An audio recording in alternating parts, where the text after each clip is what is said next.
Welcome to First. I'm Nichelle Poston along with Mark Eichman. Shirley Min has the day off. AI DuPont Hospital for Children is at the center of new genetic research thanks to a little girl named Piper. The DuPont influence on Delaware education is apparent in many schools across the state. That's making way for some new influences as well. Planning a bike trip along the Mike Castle Trail this fall? If you do, it's a good way to take in an important piece of African American history. First, your public media news magazine starts now.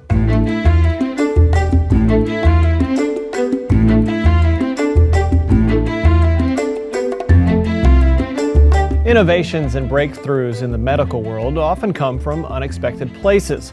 Our first look this week focuses on work being done at AI DuPont Hospital for Children. Shirley Min introduces us to the center of this inspiration, a little girl named Piper.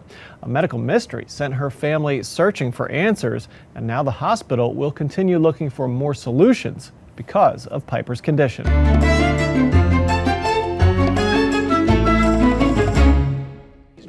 At the tender age of 3, little Piper Lee has been through more than most grown-ups. Not that you'd know it from the looks of this pint-sized cutie. We went into her room one morning and her face was puffy. This was 2 years ago, Dad Chris says. Initially, we didn't think much about it. She was just about a year old, and we thought it was something like allergies or something minor. You know, kids get sick constantly. But Chris and Mom Erin called the pediatrician, who later sent them to AI DuPont Children's Hospital. She spent a lot of hours in the hospital that first day. Which is a lot for a then 1-year-old with a twin, their 3-year-old older sister, and Mom and Dad. They were running tests on her, and basically the end result was, we think she has a kidney problem. We don't know what it is. Doctors pushed the Lees towards genetic testing to figure out what was wrong with Piper, and time was of the essence. Thing is, because genetic testing is pretty new, labs aren't on every corner. Early that summer, we took some of her blood samples and we sent them to England, to Bristol, United Kingdom, to a lab there. It's one of the only labs in the world that can do these tests. A month later, Piper was diagnosed with Denny's-Drash syndrome, a rare kidney disease that leads to kidney cancer by the age of 3 and kidney failure. A tumor could start to develop at 18 months. At the time, Piper was 16 months old. For me, it was an answer, and it was a good thing because now we not only had a roadmap for treatment, also it told us that her disease would not attack a new kidney. So Piper's kidneys were removed in October 2014. That December, Chris gave his daughter one of his. As long as we can keep her in a good, healthy state, this kidney should last for a really, really long time. I truly believe that genetic testing saved Piper's life. And Piper is doing better than anyone imagined. You see her running around every day, climbing on things, and probably doing more than her doctors would like her to do from that standpoint. But she's just a normal little girl, and it's awesome. It's so good to see. But the story doesn't end there. One of the things that always bothered us through this process was the fact that it was so difficult for us to get the genetic testing done that we had to send her blood to England. So Chris and Erin started Piper's Kidney Beans Foundation to raise money for a new genetic testing lab right here at AI and to help offset costs because the test is expensive. We don't feel that a family should be put into a situation where a doctor comes to them and says, well, we'd like to run this test on your daughter, but it's not going to be covered by your insurance. We're not sure how much it's going to cost, and put someone in that kind of position. We want doctors to be able to just order the test knowing it's the best thing to do for the patient and not have to think twice about it. Erin is partnering with AI's Dr. J.J. Zaritsky, Chief of Pediatric Nephrology.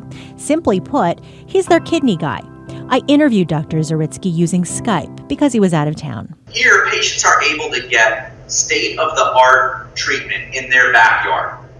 They don't have to go to some hospital up the road or go across the country to get this testing. It's available right there. In fact, our goal is to have Nemours, AI DuPont, as the center for testing, clinical testing for nephrotic syndrome for the country.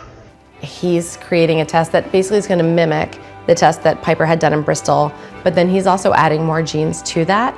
So it's going to be even a broader spectrum to be able to capture all kinds of kidney disease in kids, and it's just going to be huge. So it's really exciting. Dr. Zawitsky says the lab should be up and running in the early fall, so soon. If you'd like to donate money to help defray some of the costs for families who can't afford this type of genetic testing, you can do so at piperskidneybeans.org. School is underway all across Delaware and the region. At MOT Charter High School, they are digging in for the second year of their new expansion. The layout of a school says a lot about the state of education through the decades. Education reporter Avi Wolfman-Arent explains more.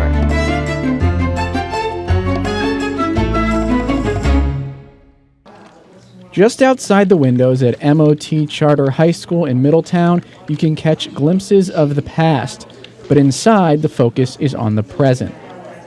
So we have sets of laptops in here. The students have their own laptops, they're issued. But the newest school in this former farming community opened last fall, and everything about it feels different.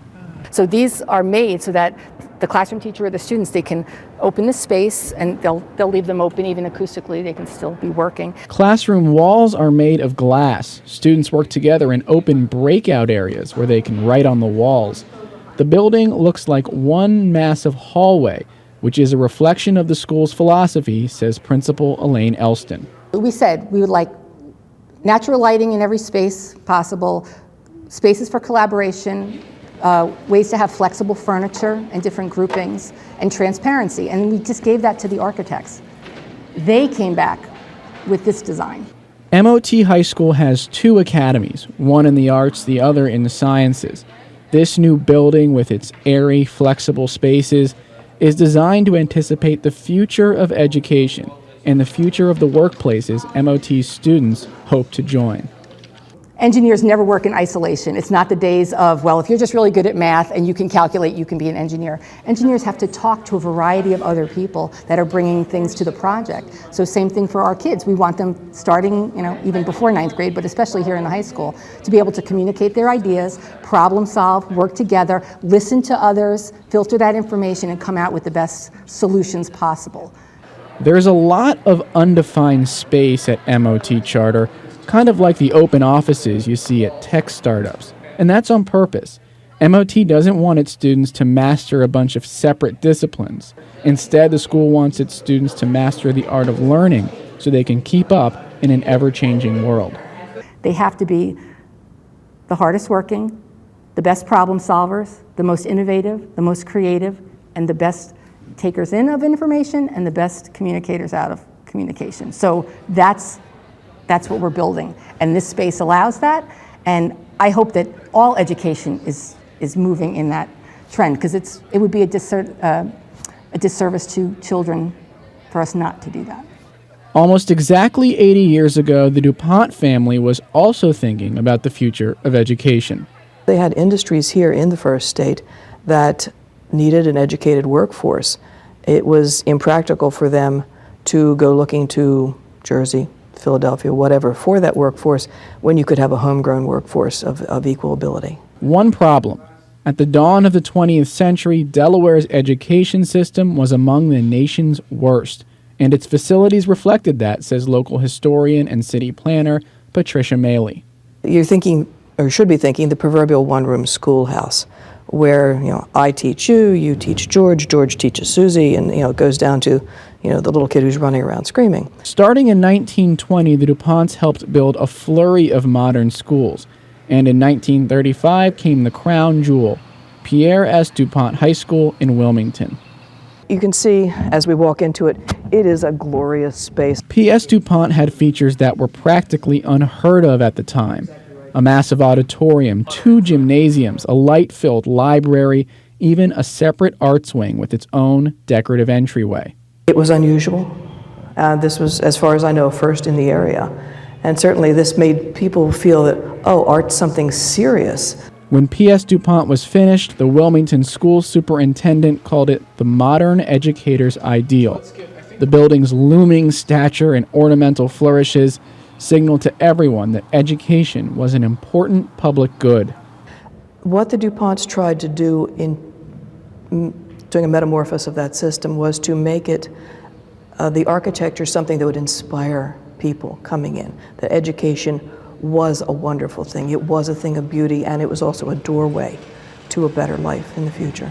Unlike MOT Charter School, PS DuPont emphasized distinct disciplines with distinct spaces. Free movement and collaboration weren't embedded in the design. But in many ways, the old building, which now serves as a middle school, has stood the test of time.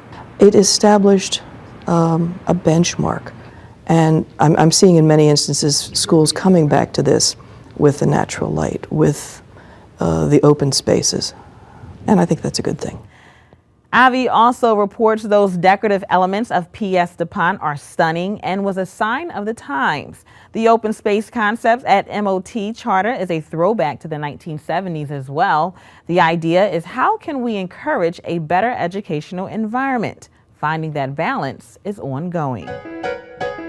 Coming up on First, there's a piece of African American history that's been opened up with the completion of the Mike Castle Trail in Delaware City. And experience the artistry of Mitch Lions. He's found a new way to combine printing and clay. The Delaware Economic and Financial Advisory Council came out with the first indicator of the state of Delaware's financial situation since the budget was passed in June. They report that the state has $43.5 million less revenue than the amount which lawmakers based this year's budget. Revenue projections in Delaware include unclaimed property, also known as escheat. In his monthly segment, Dace Blaskovitz sits down with lobbyist Bob Byrd to talk all about it.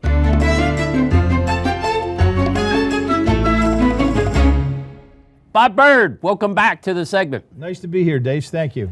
In 30 seconds or less, give us a brief history on escheat. Some years ago, Delaware decided to get really aggressive about going after abandoned property in escheat with a audit procedure that has been challenged by the business community around the country. There have now been some court decisions that have come down in favor of the business community, so that entire escheat procedure of the way we audit, the way we go after those dollars is in jeopardy. And the court came down with a decision, bad decision from Delaware's standpoint about 6 months ago, I guess. The legislature is going to have to address it next year. And is that the headline, or is there more to the recent headline? No, I think that's the headline. I think all of those dollars, the audit piece of that is in jeopardy, and the General Assembly is going to have to deal with it. Look forward. How's it play out? Oh, I think that we'll get something done, as we always do, but it won't be enough. And there are 350 companies that are currently under audit. The General Assembly and the policymakers have to decide what they do with those 350 lawsuits, whether they settle those lawsuits, whether they continue to go after them, and that will be where the rubber hits the road. And you joined us May a year ago, and you said that high watermark of $500 or $600 million in collections to the annual budget would shrink to $350. Were you clairvoyant? Yesterday, DFAC put that number at 450. So it's not 6 anymore. It's down to 450. I'm getting there. All right. You're former chair of DFAC. Let's talk about the budget just a minute. If I understand it correctly, Philly Fed leading indicator says Delaware is headed for a contraction. Delaware was already talking about stagnant growth, yet the budget, chunks of it, grow at double digits.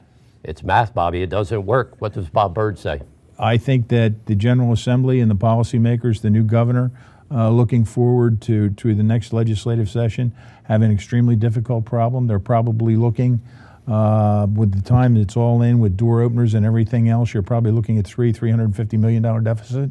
I don't think you've got any choice but to either cut budget drastically or raise revenue, and I don't think the will be there to cut the budget. So tough times. And the 350 is a projection to the upcoming budget deficit. Is that a correct word choice? That's correct. That's not for this year. It's looking forward to the budget that gets put together for next year. Ouchie! Let's wrap this thing up. Let's have some fun. Tuesday, a week ago, there was a primary. Some call you the ultimate political insider. When you sort through the tea leaves, give us a worthy tidbit or three. I came away with two. One is that there was a very good job that was done by the winning candidates in terms of social media. And social media now has exploded, and you can't do a campaign anymore without really delving into that and understanding that. That's number one. Number two is 3 incumbents got thrown out. That tells me that the electorate is angry about something. I'm not sure what, but they're angry. Bob Byrd, always a delight, fun segment. Thanks for Thank you, joining us. Dace. Nice being here. Lots will be said about the state of Delaware's economy throughout this fall. Follow our coverage of the November elections here on First. One other note about Dace, he is a paid part-time consultant with the Caesar Rodney Institute. It's officially fall. Perhaps you'll be doing some biking along the newly finished Mike Castle Trail. When you get to Delaware City, make sure you stop off to reflect on a piece of African American history and a section known as Polk Town.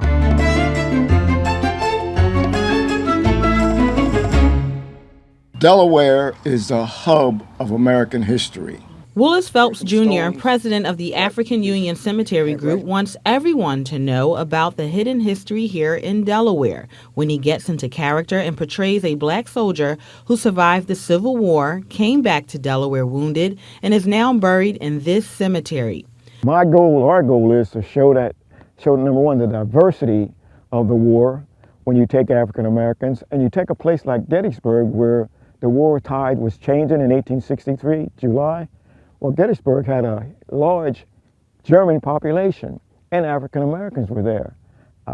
The abolitionists, they fought to help, and that diversity is not shown as we talk and teach on the Civil War. Several members of the United States colored troops from the Civil War are buried at the African Union Church Cemetery. Phelps says they were segregated in death as they were in life. Delaware being a slave state, it was unique in that these folks were on a federal property at the fort, emancipated, and they could go into the population. The thing is, some places in Delaware, you needed to have a pass to come and go. Phelps works hard to bring alive the story behind the cemetery today, an often forgotten tract of history which was once known as the Polk Town Cemetery, one of the earliest free black communities in Delaware. So in Delaware, a place like Polk Town was a sanctuary. Wilmington itself was a sanctuary. So a town like this that's on the river, along the Delaware River, was quite a place that had folks coming and going, some who were freedom seekers, some who lived here and worked and survived. Thanks to state officials, the restoration of the cemetery is connected to a pedestrian trail project designed to attract visitors ready to explore the historical element of it. 5 African American troops who served with the Union in the Civil War are buried there. And I think to take the opportunity of this trail to highlight that and to restore that cemetery should not go unnoticed. And I think when we talk about this trail, is something that really we should all remember. With the help of Governor Jack Markell, Delaware is the friendliest third bicyclist state in the country, with about 21% of Delawareans now living within a 10-mile radius of a bike or pedestrian pathway. I do love to cycle, and I love to hike, and I love to do it because it's good for my physical health and it's good for my mental health. But that's true for people throughout our state. And the more that we can get people outside and appreciating the beauty of what we have, the better off we're going to be. The Branch Canal Trail connecting Delaware City to the Chesapeake and Delaware Canal officially opened in June. That's linked to the Mike Castle Trail that stretches along the north bank of the C&D Canal. Now, if you recognize Willis Phelps, he has done reenactments at Fort Delaware. Also, he's been honored by Delaware City at several parades held over the years. And to learn more, you can at AfricanUnionCemetery.org.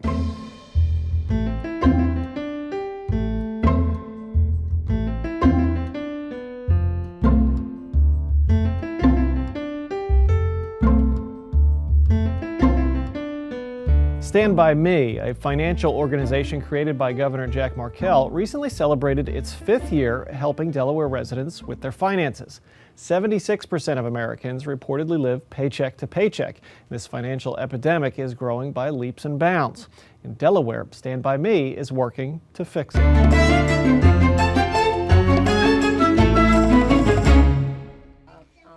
Over the last 5 years, 10,000 people have received coaching from Stand By Me counselors. 70% of them work full and part-time jobs, but still face financial difficulties. There's a large segment of the population that continues to struggle to make ends meet, and they're doing everything right. They're employed, they've gone to school, they have an education, They send their kids to school. They have all the same dreams and hopes that we all do for the American dream. Mary DuPont is the director of Stand By Me, a nonprofit agency that equips Delawareans with the tools to work through their financial issues. It's kind of like financial therapy. So we find out what's on your mind, what are your challenges, what are your goals, what would you like to accomplish, and then we work with people one-on-one using a personal financial coach. Mobile financial coach Shay Frisbee says there is no one issue that brings customers in for help. I have over 200 customers, and to have that many people come with a variety of obstacles and issues that are affecting them in their financial life and their financial wellness, it's not one thing. It could be a multitude of things. For Linda Hunter Moss, a child care provider for Head Start at the West End Center, the issue was debt reduction so she could buy a home. Well, I started going through my report on my own, but then I said, okay, I want to get more tips on how I can be more financially aware. Many people start the process of tackling their financial issues, but shame, frustration, and lack of knowledge causes them to give up. Like, oh my gosh, I feel embarrassed. I got this, and not just that, not being fear, the confidence knowing that you can do it. You're not the only person who may have a setback financially. Linda says the coaching gave her additional help to reach her goals. Then when I started Stand By Me, I met my counselor, and she gave me more tips on how to pay things off, how to contact the creditors, to pay it in full or make an offer to pay it off, and how to dispute anything that was on my credit was negatively affecting me. Financial setbacks can occur with a loss of a job, an unexpected illness, or escalating debt. But it's not just cash flow that's crippling finances. What we're hearing from our customers is that the large majority of them are struggling with a new phenomena that, when I was a kid, never existed. And that is the credit report and the credit score, the almighty, because that is your report card for life.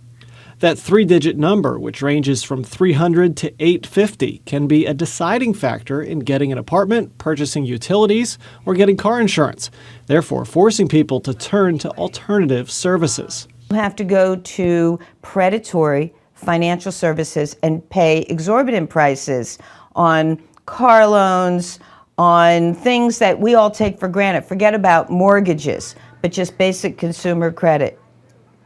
So you end up paying more, having access to less. The counselors teach credit and debt management as essential to establishing a firm financial foundation.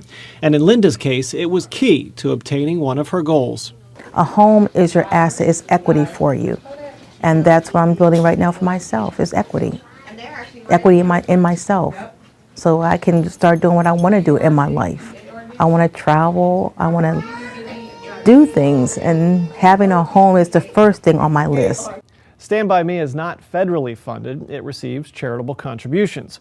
It also partners with the United Way and various community organizations. And Linda, she's now a homeowner, but she's not the only success story. Stand By Me's 5th anniversary celebration gave clients, partners, and community groups a chance to see how Stand By Me is helping Delaware residents. Artist Mitch Lions studied ceramics and printmaking in college. After graduation, he found a way to combine the two. He became the first person to print with clay. Now, over 50 years later, he's still working in his craft. Mitch and his clay monoprints make up this week's first experience.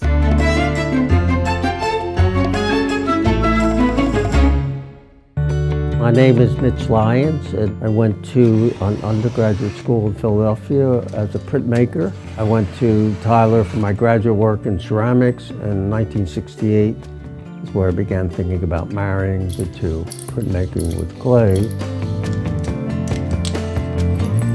Monoprint is you get one print, mono meaning one. Clay monoprint has a component of the clay in it, and no one's ever printed with clay before. This is a technique I invented, and I'm really happy to share it. Basically what I do is I take white clay, like porcelain, stick it in a blender, and then I add colors. And I paint these colored slips, which is liquid clay, on the slab, one layer over another, one color over another. After the design is finished, I take a canvas and wet it, place it over the slab, roll it with my rolling pin, and that pulls a thin layer of clay off. To me, it's a very unsophisticated technique that gives you very, very sophisticated results.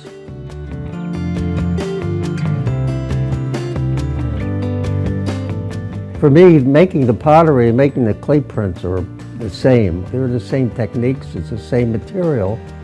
Of course, the clay pots are fired and the clay prints are not, but they're basically the same process. My work doesn't look like clay. It does to me. I'm very fond of the clay because it has a surface that is unlike ink or paint or acrylic, whatever. So it has a very soft, intimate quality.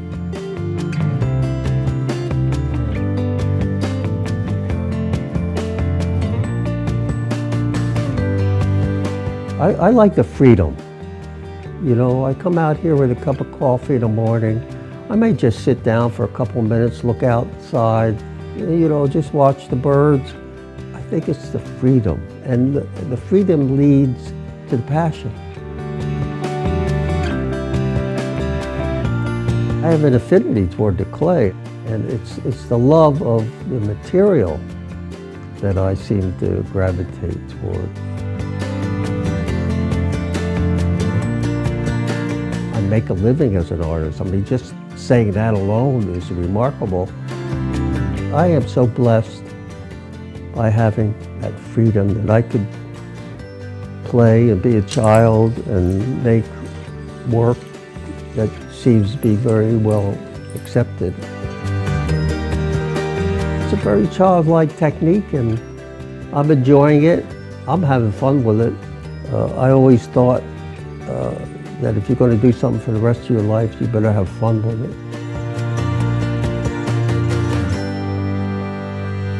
The clay slab Mitch uses was created in 1980. It's been kept wet all that time. He teaches classes and workshops in his studio and has traveled the world teaching his technique. He's also written a book. Check out MitchLions.com to learn more. And next week, how can Delaware better protect its shoreline? We'll take a look at two major restoration efforts designed to improve the resiliency and protect wildlife habitat along the Delaware Bay shore. And we'll talk with Democratic congressional candidate Lisa Blunt Rochester. That's all for First this week. We thank you for watching. For Mark Eichman, Shirley Min will be back next week. I'm Nichelle Polston. Have a great week.